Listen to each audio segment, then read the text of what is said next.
We go over to Brad Lawler with Home Team Inspection. Risa sent us an email. She moved into an older home, Brad, that's about 50 years old, and it smells like it's an old home. Mm-hmm. She says, quoting here, "It smells like grandma's attic." Mm-hmm. She wants to know, how can she make her home smell new? Should she have the vents cleaned? Should she have the walls painted? What's going to give her a newer home smell? And I guess you could help her here on this, Brad. Yeah.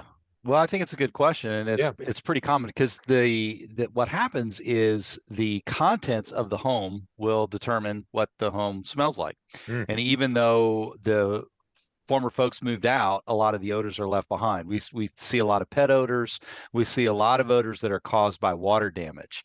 Anytime that things are getting wet, whether it's wet wood, whether it's wet carpet, padding, drywall, a lot of the moisture gets left behind. That's where a lot of the odors are coming from that you're smelling in these houses.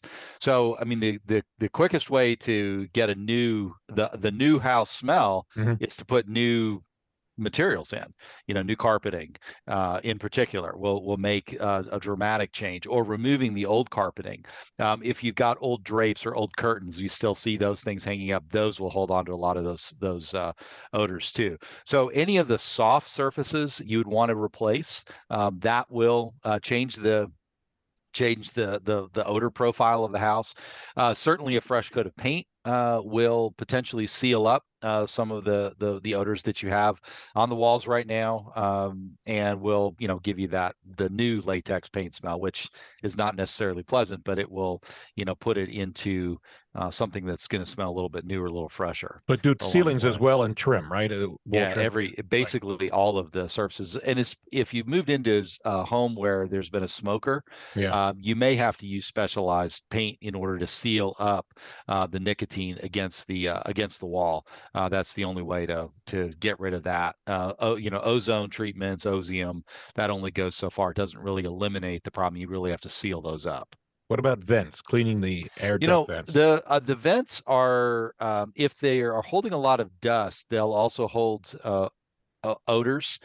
So you may want to just look down inside of the return, see how much dirt or debris you have there. Maybe use a small mirror and you can see down the line. If there is dirt and dust, then certainly a duct cleaning is in order.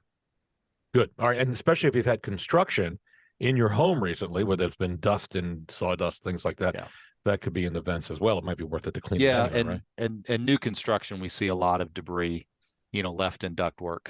Just as builders don't clean them out, huh? They just don't clean them. Not that I've seen. Down the road, we should do something about what to look for in a duct cleaning company. I think we'll actually. I saw an email come in a couple of months ago about that. I haven't gotten to it yet, but I'll try to put that on the front burner for next week or next time we're with you.